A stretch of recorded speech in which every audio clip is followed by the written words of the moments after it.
Bonjour à chacun, c'est avec joie que je me retrouve ce matin pour la prédication.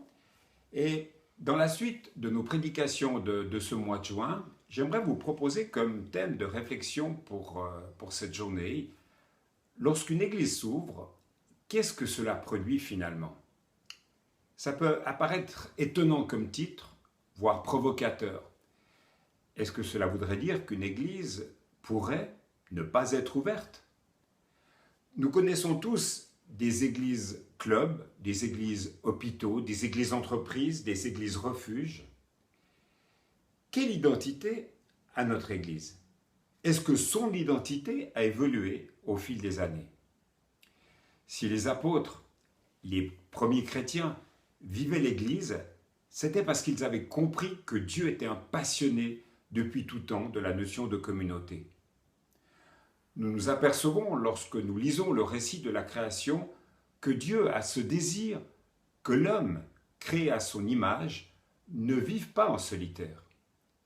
Et c'est tout à fait dans l'ordre logique des choses si l'on considère déjà que Dieu est trois en un. Il est Dieu le Père, Dieu le Fils et Dieu le Saint-Esprit. Et lorsque Dieu crée, il nous montre que son dessein, sa passion, c'est d'établir la communauté. Et dans toute la Bible, nous voyons combien Dieu aime son peuple. Et cela m'amène à mon premier point, l'Église, c'est le projet communautaire du Christ. Dans une de ses prières avant sa mort, Jésus insiste pour la formation de cette communauté, pour qu'il soit un comme toi, Père, et moi, nous sommes un. La communauté terrestre est copiée sur la communauté céleste, parce qu'elle est l'image de la communauté divine. Et cette prière concernait non seulement les disciples immédiats de Jésus, mais aussi tous leurs successeurs à travers les âges. Mais je crois que si l'on s'arrêtait là, la vision de Jésus pour l'Église serait incomplète. Au moment de rejoindre son Père, Jésus convoque le petit noyau de ses disciples et il leur dit qu'il leur appartenait d'établir cette communauté nouvelle. Et il leur dit ce verset que la plupart d'entre nous connaissent, « Allez, allez, faites de toutes les nations des disciples, baptisez-les au nom du Père, du Fils et du Saint-Esprit, et enseignez-leur à garder tout ce que je vous ai prescrit. Et voici, je suis avec vous tous les jours jusqu'à la fin du monde. » C'est ce texte de Matthieu 28. Et j'aimerais vraiment souligner dans ce texte qu'il y a la notion d'aller, de sortir de sa zone de confort, de sa communauté. Mais il y a une particularité dans ce texte que j'aimerais souligner. Qu'est-ce qui va se passer à la fin du monde? Eh bien, le Seigneur viendra nous chercher. Cela nous montre bien la permanence de cet ordre. Jésus n'a jamais dit dans la parole de Dieu qu'il y avait une date limite pour l'annonce de l'Évangile. L'Évangile ne se périme pas. Il reste toujours une puissance pour celui qui croit en Jésus. Il y a donc une question de fidélité à ce plan perpétuel de Dieu. Et pour l'Église, cette fidélité s'exprime de plusieurs manières. Tout d'abord, premièrement, une fidélité à la parole de Dieu. Ce n'est pas là un élément que l'on peut prendre ou laisser. Les critères de la parole de Dieu restent valables aujourd'hui. Par conséquent, tout effort d'évangélisation, toute notion liée à la croissance de l'Église doit se faire en conformité avec la parole de Dieu. Et l'enseignement de base qui est confié à l'Église, c'est qu'elle a une responsabilité vis-à-vis du monde non chrétien, qui est de transmettre un message de vie. L'Église ne doit pas être un groupe d'hommes ou de femmes qui seraient comme les anciens combattants, qui lorsqu'ils se retrouvent, se remémorent le souvenir de leur chef mort au combat. L'Église n'est pas un lieu de souvenir où l'on se souviendrait uniquement de la mort du Seigneur. Non, l'Église est un lieu de vie, car notre Seigneur est aujourd'hui vivant. Et puis, un deuxième aspect lié à la fidélité, c'est la fidélité à la pensée biblique de l'Église. qui est différente de la notion de tradition à l'histoire de nos communautés ou de l'histoire de l'Église. Lorsque nous lisons Matthieu au chapitre 16, dans les versets 15 à 18, ce dialogue qu'il y a entre Pierre et Jésus, Simon-Pierre répond à Jésus et lui dit « Toi, tu es le Christ, le Fils du Dieu vivant. » Et Jésus lui dit « Heureux es-tu, Simon, fils de Jonas, car ce ne sont pas la chair et le sang qui t'ont révélé cela, mais mon Père qui est dans les cieux. Moi je te dis que tu es Pierre, et sur cette pierre je construirai mon église, et les portes du séjour des morts ne prévaudront pas contre elle. Je te donnerai les clés du royaume des cieux. Ce que tu lieras sur la terre sera lié dans les cieux, et ce que tu délieras sur la terre sera délié dans les cieux. » Dans ce texte, Jésus promet quelque chose de très important. Il promet que les portes de l'enfer ne prévaudront pas contre l'Église. Est-ce que nous réalisons bien toute la portée de ces paroles? Réalisons-nous que c'est à l'Église qu'il incombe d'enfoncer les portes, d'être porteuse de vie et d'être dans la réalité d'un combat d'ordre spirituel pour l'annonce de l'Évangile à tous ceux et celles qui ne connaissent pas cet Évangile. Et c'est pour cela que nous pouvons dire, oui, l'Église est un lieu d'intégration pour tous ceux et celles qui ne connaissent pas l'Évangile. Oui, l'Église est un lieu de découverte de ce que Dieu nous a donné en tant qu'enfants de Dieu. Oui, l'Église est le lieu par excellence où chrétiens et personnes en recherche peuvent être là et vivre ensemble. Pour que l'Église puisse obéir ainsi à l'ordre de Jésus, il lui faut de l'audace. La fidélité à la parole de Dieu n'est pas suffisante. Il faut de l'audace et du courage. Et cela ne peut être vécu qu'avec la puissance du Saint-Esprit que Dieu nous donne. C'est étonnant, mais pour reprendre un exemple tiré d'une autre époque que la nôtre, il est dit dans Acte 13, verset 36, il nous est dit concernant le roi David, il nous est dit que David a servi Dieu dans sa génération. Ce n'est pas dit Dieu a servi Dieu et sa génération, mais dans sa génération. J'aimerais juste vous faire observer ce qu'est notre génération en 2020. Notre génération est une génération plus que jamais connectée. C'est une génération aussi musique, spectacle multisens. C'est une génération de relations, qui aime les repas, qui aime le rire. C'est une génération d'expérience. On veut goûter, on veut vivre quelque chose, on veut expérimenter les choses. Mais c'est une génération aussi de soins, de bien-être, d'épanouissement personnel. Alors, qu'aurait dit Paul concernant sa génération à lui? J'aimerais vous inviter à lire cela dans 1 Corinthiens, au chapitre 9, les versets 19 à 22. C'est Paul qui parle. « Personne parmi vous ne peut me forcer à faire quelque chose. Pourtant, j'ai voulu devenir le serviteur de tous, pour gagner le plus de gens possible. Avec les Juifs, je vis comme un Juif, pour gagner les Juifs. Avec ceux qui obéissent à la loi de Moïse, j'obéis à la loi, pour gagner ceux qui lui obéissent. Pourtant, je ne suis pas obligé d'obéir à cette loi. Avec ceux qui ne connaissent pas la loi de Moïse, je vis comme si je n'avais pas cette loi, pour gagner ceux qui ne la connaissent pas. Pourtant, j'ai la loi de Dieu, puisque j'obéis à la loi du Christ. Avec les chrétiens fragiles, je vis comme si j'étais fragile, pour gagner ceux qui sont fragiles. Je me donne entièrement à tous, pour en sauver sûrement quelques-uns. Et tout cela, je le fais à cause de la bonne nouvelle, pour participer à ses richesses. Comprenons-nous mieux l'effort d'identification, de rapprochement que nous devons faire pour comprendre notre génération. Comme le disait Paul, nous devons être proches des gens en essayant de les comprendre. Nous devons être proches des gens, mais ne pas perdre de vue leur salut. Nous devons être proches des gens tout en ne nous laissant pas influencer par eux. Et cela m'amène à un aspect très important par rapport à l'actualité de notre Église. Et ça m'amène à mon deuxième point. Quand une Église s'ouvre, qu'elle a des projets d'ouverture, qu'elle a des projets de rejoindre les gens de son quartier, quand elle a des projets de s'ouvrir à ses contemporains, que se passe-t-il? Là, j'aimerais vous donner une image. Lorsque vous avez dans votre maison, dans votre appartement, une pièce qui a été fermée pendant plusieurs jours, et que vous l'ouvrez, et que vous ouvrez les fenêtres, que se passe-t-il? Eh bien, il y a un changement d'air qui se produit. Qu'est-ce que je veux dire par là?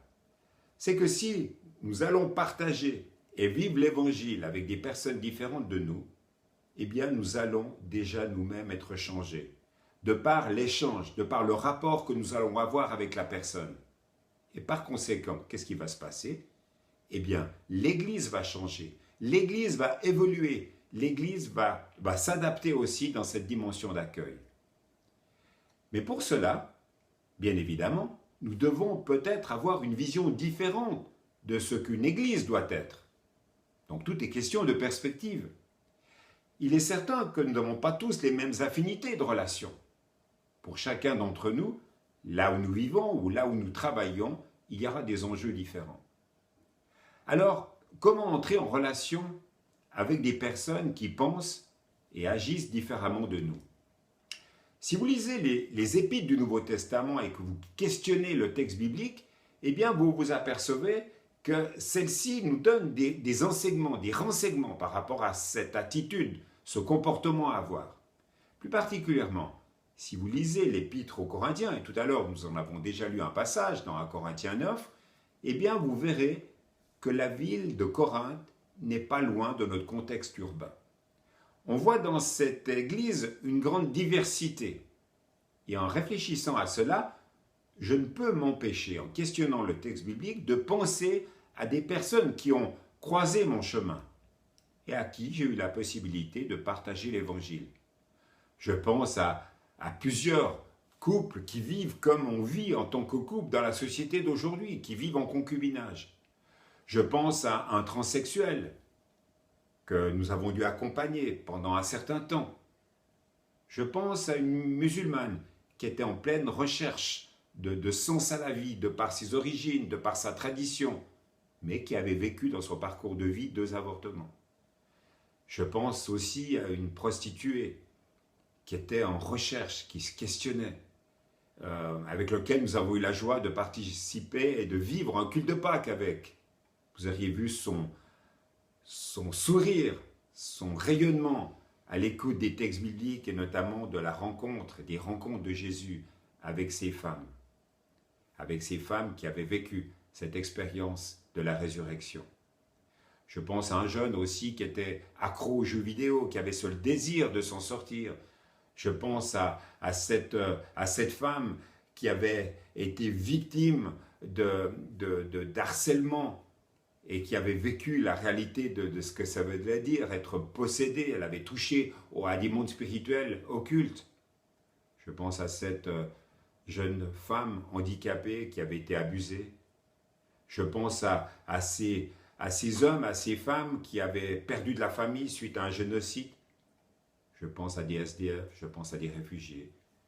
Mais je pense aussi à des jeunes issus de familles déstructurées et qui se posaient des questions sur le sens de la vie et des questions d'ordre spirituel. Ne croyons surtout pas qu'il faut avoir des problèmes pour se poser des questions d'ordre spirituel. Nous sommes amenés aujourd'hui à rencontrer des gens qui sont en quête de sens pour leur existence. Le dénominateur commun des rencontres avec ces personnes, c'est qu'elles avaient soif d'autre chose. Et les chrétiens, au milieu duquel nous étions, étaient accueillants. Ils ne jugeaient pas et ils étaient prêts à faire un bout de chemin en partageant l'Évangile, en faisant un parcours alpha, un groupe découvert, une lecture de la Bible en un à un. Mes amis, Jésus n'est pas venu pour les personnes en bonne santé. Il est venu pour les malades de la société. C'est d'ailleurs pour cela qu'il a eu des problèmes.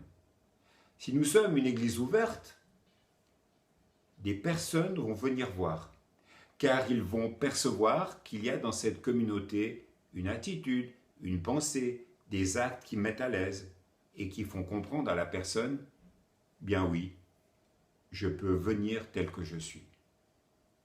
Mais par contre, nous devons bien réaliser que si tout, dans notre mode de pensée, est basé sur le fait que pour fréquenter l'Église, il faut être parfait, eh bien cela va se voir, cela va s'entendre, et là, cela va se démontrer par des paroles. Et puis, reconnaissons-le une fois pour toutes, reconnaissons-le, une Église n'est pas composée de gens parfaits, de gens arrivés. Nous sommes encore marqués par le péché. Mais nous sommes sauvés par grâce et nous désirons progresser avec l'aide du Saint-Esprit. Si une Église s'ouvre, elle doit se pencher sur la parole de Dieu, fidélité, comme je le disais tout à l'heure, autorité de la parole de Dieu et considérer l'attitude de Jésus. C'est ce que l'on doit faire régulièrement afin qu'il y ait des mutations dans notre manière de penser, des évolutions positives. Mes amis, quelle image essayons-nous de donner à ceux et celles qui nous entourent, d'ailleurs qu'ils soient chrétiens ou non? Est-ce un sourire, un peu hypocrite, ou un panneau de chantier où c'est mis finalement, nous sommes en travaux? Il y a un travail qui se fait à l'intérieur de nous-mêmes. Vous me direz peut-être un peu inquiet, mais qu'est-ce que cela veut dire?